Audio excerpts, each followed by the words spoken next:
Mes amis, bien le bonsoir. Vous l'avez demandé, c'est une vidéo sur la pensée qui va nous entraîner un petit peu dans la pensée mystique, dans la pensée des soufis en particulier. On a fait les coranistes la dernière fois, aujourd'hui on va aller chez les soufis et vous allez voir que le niveau de complexité va augmenter assez rapidement. Mais on est entre nous, je vais essayer d'être le plus clair possible, autant qu'il est possible d'être clair dans des sujets aussi délicats.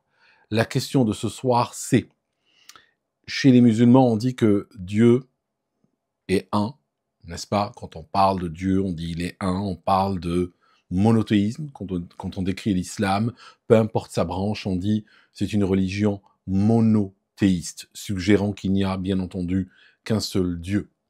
Maintenant, la question qu'on va se poser ce soir, et on va essayer de creuser autour, c'est est-ce que c'est une unicité numérique? Est-ce que c'est une unicité numérique dans le sens où on va compter un seul Dieu et pas deux, et pas trois, et pas quatre? Est-ce que c'est ça? Quand on dit qu'on est dans un monothéisme, ça signifie que nous, quand on compte, on trouve un seul Dieu, et les autres qui ne sont pas monothéistes, quand ils comptent, ils trouvent 2, 3, 4, 5, etc. Est-ce que nous sommes en train de parler de dénombrabilité? Et vous allez voir que cette question va ouvrir quand même la porte à beaucoup de choses. Alors, premièrement, j'aimerais vous lire, en introduction, j'aimerais vous lire un discours dans un livre qui s'appelle Nahj al-Balagha. Je vais vous parler d'un premier discours, le premier discours de Ali ibn Abi Talib, qui était, vous savez, qui a vécu depuis son enfance avec le prophète des musulmans, qui lui a survécu, qui a été d'ailleurs le 4e calife à un moment donné, qui est reconnu par les sunnites et les chiites. Les sunnites le reconnaissent comme le 4e calife, les chiites le reconnaissent comme le seul qui devait avoir pas calife, vraiment, ils ne croient pas au califat, mais ils croient en la wilaya, ça signifie celui qui aurait dû succéder au prophète. Mais ça, c'est une question, on va dire, qui n'est pas centrale dans la discussion d'aujourd'hui. Ce qui m'intéresse, c'est prendre cette personne qui est consensuelle et parler de son premier discours. Il a un livre de discours, et le premier discours, bien entendu, parle de monothéisme, parce que il ne pouvait pas commencer par autre chose que ça. Alors, je vous fournis le texte dans ces vidéos. Ce que je fais, c'est que je vous fournis toujours les textes et les sources. Vous allez voir qu'il y a beaucoup de vidéos sur l'islam en ligne, mais parfois elles sont un petit peu frustrantes, dans le sens où la personne va citer un livre, mais tu ne l'as pas, donc tu dois le chercher, tu dois l'acheter ou le trouver en ligne, et tu n'auras pas la même édition. Ce qu'a dit la personne, tu vas galérer pour le trouver, si tu le trouves un jour. Donc là, ce que je fais, c'est que pour éviter cette frustration, je vous donne les livres en téléchargement dans le commentaire épinglé ou dans le descriptif de la vidéo. Tu peux cliquer, les avoir, les télécharger. Tu auras même le numéro de page que je montre. Tu iras directement. Alors, on va commencer par ce discours d'Ali ibn Abi Talib qui va parler justement de Dieu et qui va parler du tawhid. Et on va voir sur quoi ça va déboucher. Alors, je vous le dis en arabe, et après je vous le dis bien entendu en français. Et on va expliquer tout ça. فَمَنْ وَصَفَ اللَّهَ سُبْحَانَهُ فَقَدْ قَرَّنَهُ. Celui qui a décrit Dieu, eh bien, il l'a comparé.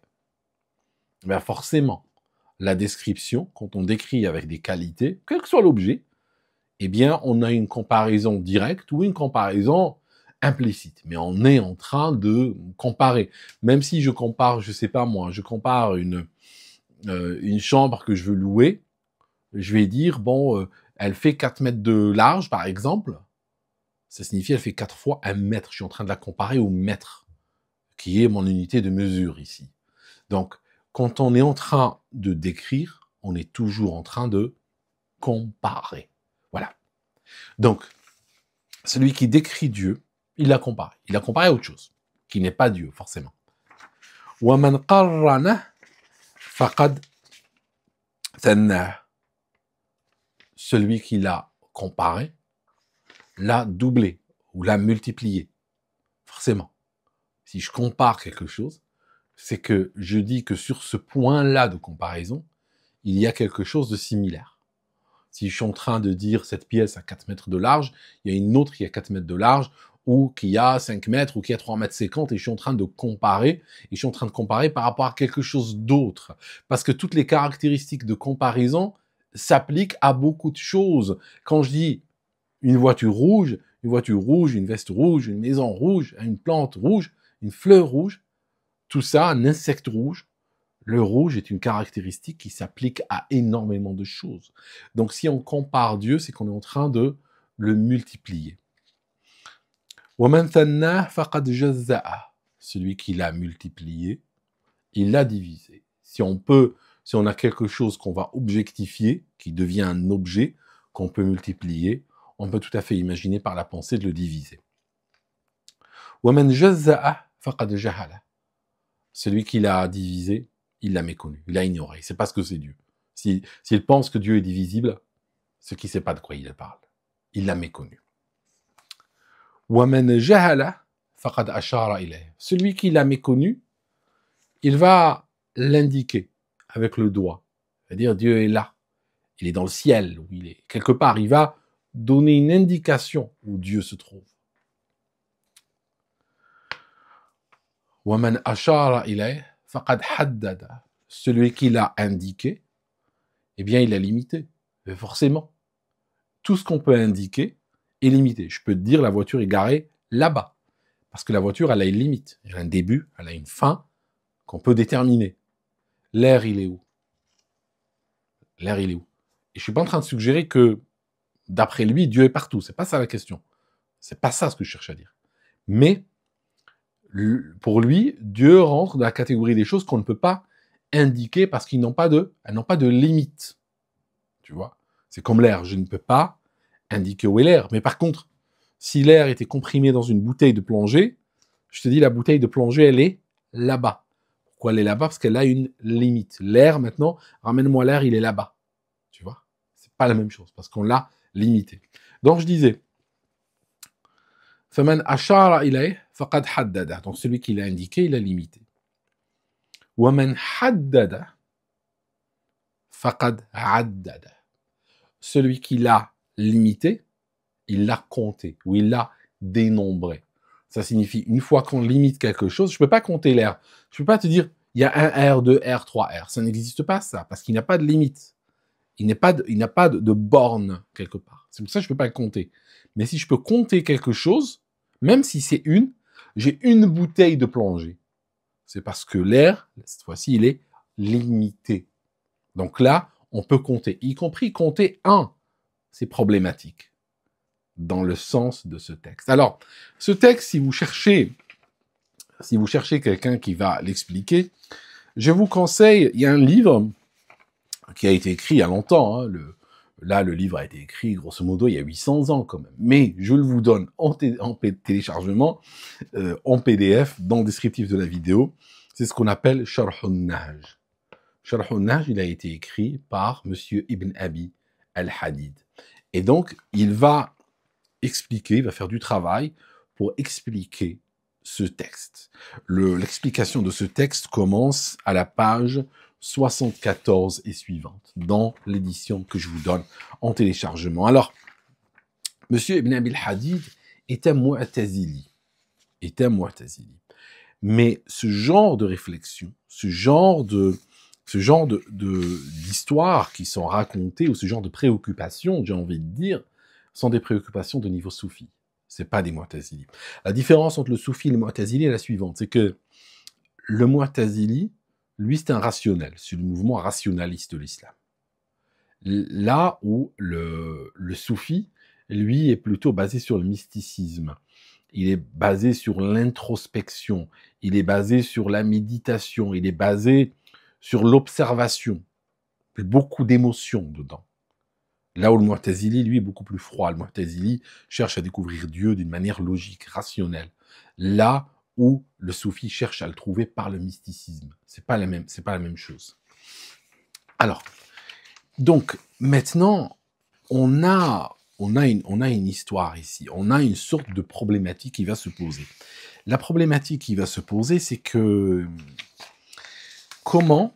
Donc on peut pas décrire Dieu. On a un problème de décrire Dieu, d'accord? Parce qu'on ne peut même pas le compter. L'unicité dans la logique, si tu veux, dans la logique du tawhid islamique, c'est une unicité qui n'est pas basée sur un chiffre. C'est pas une unicité dénombrable, dans le sens où on n'est pas en train de dénombrer Dieu, de compter il y a un seul Dieu parce qu'on l'a limité et on l'a placé quelque part et on l'a décrit par des caractéristiques d'objets. Tu vois, c'est pas ça. On est dans ce qu'on appelle la théologie du Tanzih. Le Tanzih, c'est la négation. C'est la théologie de la négation. C'est quoi le Tanzih? Ça fait partie du Tawhid. Ça signifie, ça fait partie de la réflexion sur le monothéisme. Et le Tanzih, si tu veux, c'est écarter ce que Dieu n'est pas. Parce que comme on a du mal à savoir ce que Dieu est, eh bien, on peut déjà écarter un certain nombre de choses de Dieu, ce que Dieu n'est pas.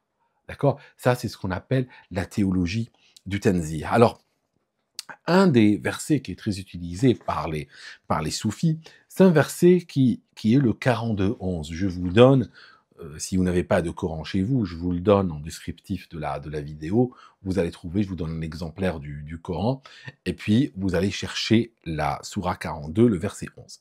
Dans le verset 11, il y a un passage qui dit, qui est très important pour les soufis, « Laïsa kamithlihi shay'un » Il n'y a rien qui est comme lui. Il n'y a rien, en parlant de Dieu, il n'y a rien qui est comme lui. C'est pour ça que des fois les soufis disent tout ce que tu peux penser au sujet de Dieu, tout ce que tu peux croire, enfin, penser au sujet de Dieu en termes de description, de qualité, tout ça, ça sera pas ça, sera autre chose. Ça sera autre chose que ça. Ça sera autre chose qui te dépasse. Là, pour être honnête avec vous, quand j'ai lu ce texte la première fois il y a des années, ce texte de Ali ibn Abi Talib, j'ai pratiquement pensé que c'est un apocryphe. J'ai pensé qu'il était écrit beaucoup plus tard que ça. Mais quand je vois que Ibn Abil Hadid et d'autres décrivent ce texte il y a 800 ans, j'étais obligé de reconnaître que ce texte-là est aussi vieux que ça. Pourquoi? Parce qu'il correspond à une philosophie qu'on va retrouver pratiquement dans le monde. Et quand on parle de soufisme, on va très rapidement basculer vers la philosophie. Ça peut être la philosophie arabo-islamique, comme ça peut être la philosophie occidentale. On est pratiquement ici, dans ce genre de texte, on est à un niveau kantien, on est au niveau d'Emmanuel Kant. Emmanuel Kant, qui a vécu environ vers les années 1700, il est mort au début des années 1800, je crois qu'il est mort vers 1804-1805. Et Kant est un des penseurs, on va dire, pratiquement les plus importants de ces derniers siècles. Pourquoi? Parce que il y a beaucoup de penseurs qui ont apporté des choses, posé des jalons, alors qu'Emmanuel Kant, lui, ce qu'il a fait, c'est qu'il a complètement révolutionné, si tu veux, la philosophie. Il y a un avant et un après Kant. Il y a les pré-kantiens et les post-kantiens quand on réfléchit en termes philosophiques. Kant, il y a un de ses livres que je suis en train de relire qui est assez... Je vais être lent avant de le conseiller comme ça parce qu'il est assez difficile à lire. Il y a beaucoup de travail pour le lire. Il faut même pratiquement des fois lire des livres sur ce livre pour pouvoir un petit peu le comprendre. C'est ce qu'on appelle la critique de la raison pure. Et ce livre, si tu veux, la critique de la raison pure, va déclencher littéralement une révolution qu'on a appelée la seconde révolution copernicienne. Pourquoi? Parce que quand tu regardes les humains anciennement, ils se voyaient comme le centre, ils voyaient que la Terre était le centre du monde. Ça signifie, ils percevaient que la Terre était là et que tout tourne autour de la Terre, y compris le Soleil. Nous sommes le centre de l'univers, ça c'est l'ancienne vision. Nous sommes le centre de l'univers et tout tourne autour de nous. Tous les astres, comme ça, ils défilent autour de nous. Et bien entendu, on a eu à un moment donné un réveil et on a réalisé que c'était pas vrai, que notre ego en a pris un coup, bien entendu, mais on a réalisé que en termes de c'est pas comme ça que ça marche, que nous sommes une poussière quelque part dans cet espace et que déjà rien que dans notre galaxie, c'est plutôt nous qui tournons autour du Soleil. Et bien entendu, le Soleil lui aussi suit un autre chemin et la galaxie un autre chemin et ainsi de suite et tout tourne autour de tout le monde dans cet espace. Mais si tu veux, cette révolution-là, ça c'est la première révolution. Maintenant, je vais te donner la seconde. La seconde révolution que va apporter Emmanuel Kant, c'est une révolution qui va montrer que, ok, l'univers tourne pas autour de la Terre. Fine, ok, on accepte ça, il n'y a pas de souci. Autre chose, l'univers ne tourne pas autour de ton cerveau. Ça signifie ton cerveau, je vais peut-être utiliser une phrase, il y a un philosophe qui a anciennement dit « l'homme est la mesure de toute chose ». Je vais te dire un truc, je vais paraphraser ce philosophe, et je vais peut-être nier, donc paraphraser et nier en même temps, ton cerveau n'est pas la mesure de toute chose. Le cerveau humain, et ça c'est Kant, le cerveau humain n'est pas, la caméra. Si tu veux, avant Kant, comment on voyait le cerveau humain? On voyait le cerveau humain comme une caméra qui observe le monde et qui nous décrit à nous, qui nous permet d'absorber ce que c'est que le monde, qui nous permet de décrire et de comprendre le monde. Ça, c'est avant Kant. Ceux qui pensent comme ça sont des gens qui sont dans le pré-kantien. Post-kantien, qu'est-ce qu'on va penser? On va se dire que notre cerveau, il a des sens. Notre cerveau, il a des limites. Il a des catégories mentales. Kant le définit au nombre de 12 d'ailleurs. Et ce qu'il va faire, il va essayer d'agencer le monde en fonction de sa manière de comprendre. Notre cerveau ne comprend pas le monde, ne nous restitue pas le monde tel qu'il est vraiment, il nous le restitue tel qu'il peut le comprendre, tel qu'il peut le structurer, tel qu'il peut l'organiser, nous dit Emmanuel Kant. Donc nous ne sommes pas cette caméra qui est objective, qui regarde comme ça. Et donc sur le plan du, si tu veux, de l'observation du monde, Kant va jusqu'à dire que le temps n'existe pas, va jusqu'à dire que l'espace n'existe pas, que l'espace et le temps sont des catégories mentales. Nous sommes obligés de voir les choses se dérouler dans le temps, se succéder dans le temps. Nous sommes obligés de voir les choses exister dans l'espace. Même si j'imagine qu'il n'y a pas de choses, je ne peux pas imaginer qu'il n'y a pas d'espace. Même si j'imagine dans ma tête, je me dis, il n'y a rien qui se passe dans le monde. J'imagine que tout est figé, il n'y a rien qui se passe. Je ne peux pas enlever le temps de ma tête. Le temps, pour moi, en tant qu'humain, et toi aussi en tant qu'humain, nous avons cette intuition que le temps et que l'espace sont universels, qu'ils ont toujours été là, qu'ils seront toujours là, qu'ils sont partout.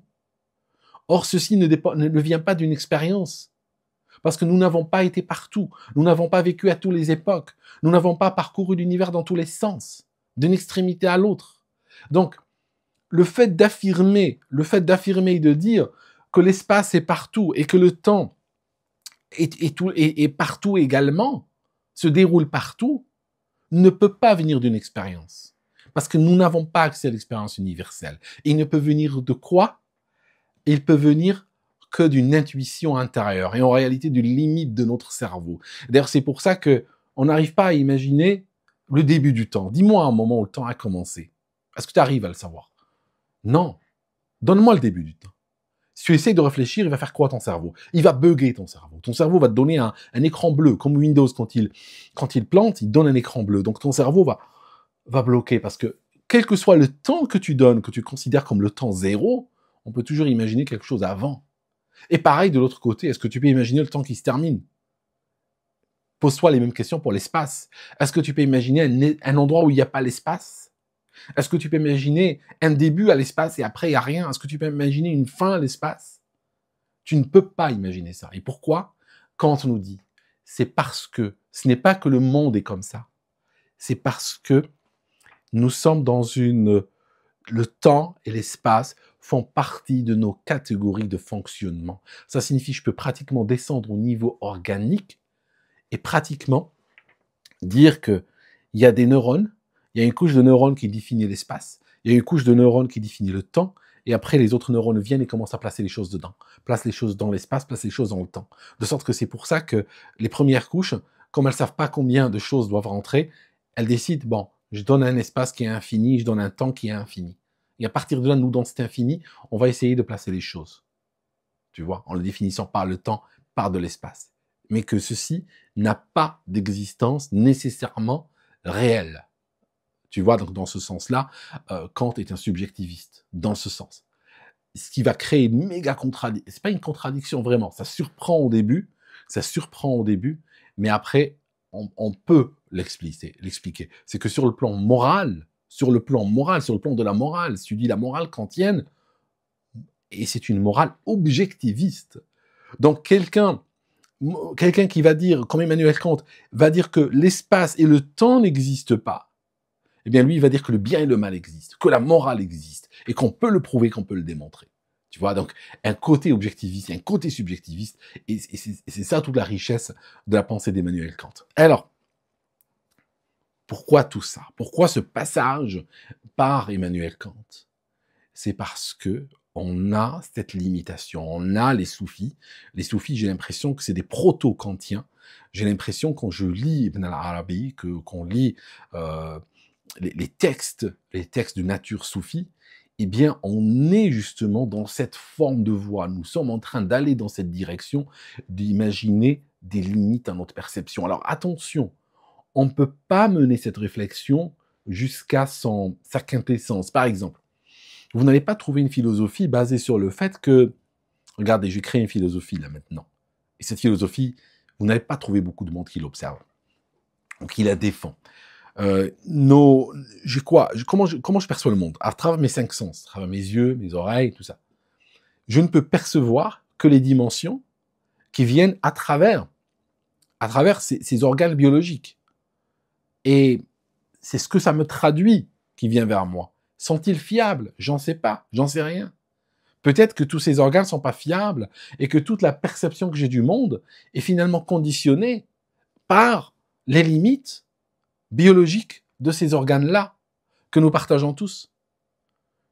Est-ce que je suis en train de faire de l'Emmanuel Kant ici?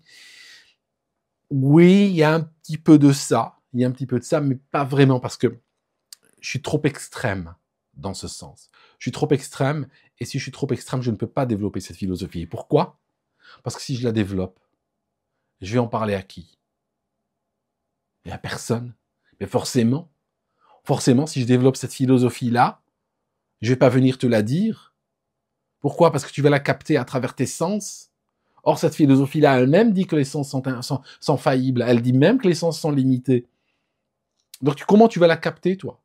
Et comment moi, je vais l'analyser par un cerveau limité et des sens limités? C'est pour ça que cette philosophie-là est une philosophie qui a une existence théorique, mais elle n'a pas une existence pratique, on va dire. Donc, maintenant, revenons au verset 42-11.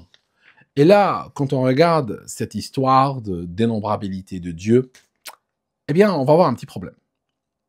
C'est que le verset 42-11 dit ceci. « Laïsa kamithlihi shay', wa huwa as-sami'ul basir » Il n'y a rien qui est comme lui, en parlant de Dieu. Il n'y a rien qui est comme lui. Et il entend et il voit. Ouh, on a une méga contradiction ici. Pourquoi? Parce que d'un côté, il dit, il n'y a rien qui est comme lui. Puis immédiatement après, dans la même phrase, il entend et il voit. Oh, s'il entend et il voit, c'est qu'il entend et il voit comme toutes les créatures qui entendent et qui voient. Comme l'humain, il entend et il voit. Comme les animaux entendent et ils voient pour la majorité, n'est-ce pas? Donc on a une contradiction placée ici dans le Coran. Maintenant, tout dépend de la lecture. Si on est dans une lecture, on va dire superficielle, on va dire, bah voilà, il y a une erreur, tu vois. Il dit, il y a rien comme lui, et en même temps, il dit qu'il voit, il l'entend, donc voilà. Dans une perspective soufie, Dieu se révèle à nous par un certain nombre de mots. Et en particulier dans la révélation du Coran, parce que quelqu'un peut dire, ouais, c'est bien gentil qu'on t'a dit, celui qui l'a décrit, il l'a comparé. Ah, c'est bien gentil de dire ça. Mais tu vas dans le Coran. Dans le Coran, Dieu est régulièrement, n'est-ce pas?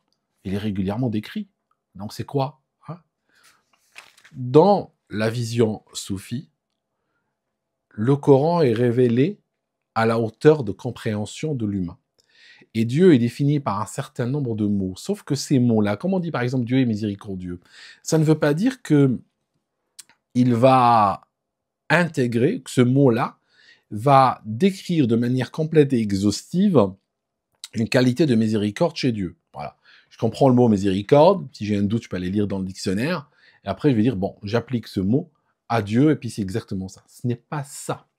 Ce n'est pas ça dans le monde soufi.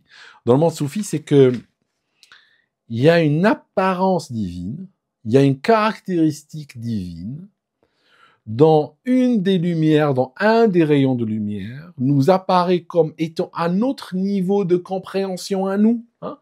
On est dans le kantien, d'accord? On est chez Emmanuel Kant. Dans notre niveau de compréhension à nous, notre capacité de comprendre à nous, eh bien, apparaît comme étant de la miséricorde. Mais ça ne veut pas dire que le mot miséricorde décrit de manière complète cette caractéristique qu'il y a chez Dieu. Et donc là, on a effectivement une contradiction, mais c'est une contradiction comme la contradiction de l'infinité de l'espace, comme la contradiction de l'infinité du temps. C'est des contradictions liées à la limite de notre compréhension. Donc ce qu'on est en train de faire, on est en train de nous renvoyer. C'est pas une contradiction dans le sens, je parle des ce que les soufis disent ça. Ils disent c'est pas une contradiction dans le sens où il s'est trompé en rédigeant le Coran, il a dit la chose puis il a dit son contraire dans la même phrase. Non, c'est plutôt une contradiction qui est placée là pour nous montrer la limite de notre compréhension et que notre cerveau est plein d'ailleurs de contradictions d'une autre nature qui sont à la limite, qui montrent la limite de notre pensée et de notre cerveau. Alors, si on regarde au niveau des soufis, eh bien, ils considèrent que tous les mots qui sont dans le Coran qui décrivent Dieu ne sont, si tu veux, que des symboles. Sont des symboles d'une réalité transcendante, qui transcende ces mots-là, qui dépasse, pour utiliser un mot simple, qui dépasse ces mots-là. Ces mots-là vont représenter la réalité maximale telle que notre cerveau peut la capter, telle que nous pouvons la capter. Ça ne veut pas dire que ces mots encadrent cette qualité divine de manière définitive et complète et exhaustive. C'est juste, elles nous donnent à nous la capacité de comprendre par des choses que nous comprenons, par des choses que nous comprenons nous, elles nous donnent un certain nombre de caractéristiques. Mais on ne peut pas remonter le fleuve, on ne peut pas aller de l'autre côté et vouloir voir ce que c'est Dieu vraiment. Parce que dans le corpus soufi, on ne pourra jamais de toute manière. Laïsa Kamitli, il n'y a rien qui est comme lui. Et donc tout ce que nous savons, tout ce que nous connaissons, tout ce que nous percevons et nous captons, et nous pouvons envisager, imaginer, concevoir dans nos têtes et concevoir dans nos rêves, ne sera pas ça. Alors, ces mots, dans la vision soufie, j'espère que vous êtes toujours là avec moi, ces mots dans la vision soufie qui décrivent Dieu dans le Coran, eh bien, ils correspondent à ce qu'on appelle un tajalli. Dieu, ce qu'il fait, il y a un mot qui s'appelle at-tajalli, qui est la manifestation. On peut le traduire entre manifestation et révélation, grosso modo. At-tajalli, Dieu se révèle, Dieu se manifeste. Il n'apparaît pas directement, mais il se manifeste d'une manière indirecte. Pourquoi ? Parce que comme il y a une différence de dimension entre notre niveau d'existence et d'entendement et de compréhension et de sens et son niveau d'existence auquel nous n'avons aucune idée, eh bien, il n'y a pas moyen de voir Dieu directement que par le biais de manifestations divines qui arrivent dans la matérialité. Je vous donne un verset très très cher aux soufis, qui est le verset 743. Et en fait, si on regarde, eh bien, on parle de Moïse. Et qu'est-ce qu'il dit ? Moïse demande à Dieu de le voir. Il dit, je veux te voir. Dieu, je veux te voir de mes propres yeux. Qu'est-ce qu'il dit Dieu ? قال لن تراني ولكن انظر إلى الجبل. Tu ne peux pas me voir, mais regarde la montagne. Donc, on a Moïse qui est dans cette vallée sacrée. Il a enlevé ses chaussures, il est là. Il a jeté sa canne, c'est raconté dans d'autres passages. Ça reprend les passages bibliques ou autres. Et en fait, il y a une montagne, il y a un mont qui est là. Et il veut voir Dieu. Dieu lui dit, tu ne peux pas me voir, mais regarde la montagne. Et Moïse va regarder la montagne.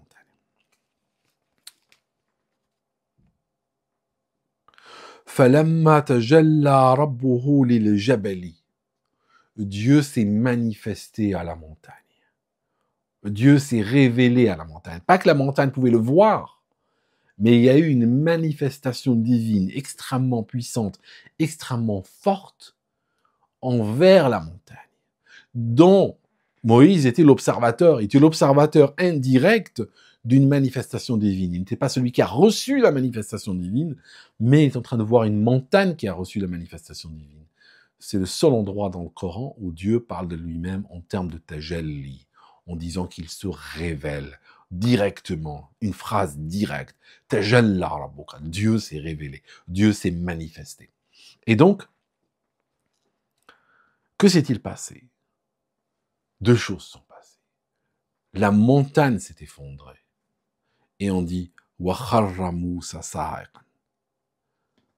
Moïse s'est évanoui. Moïse a perdu conscience.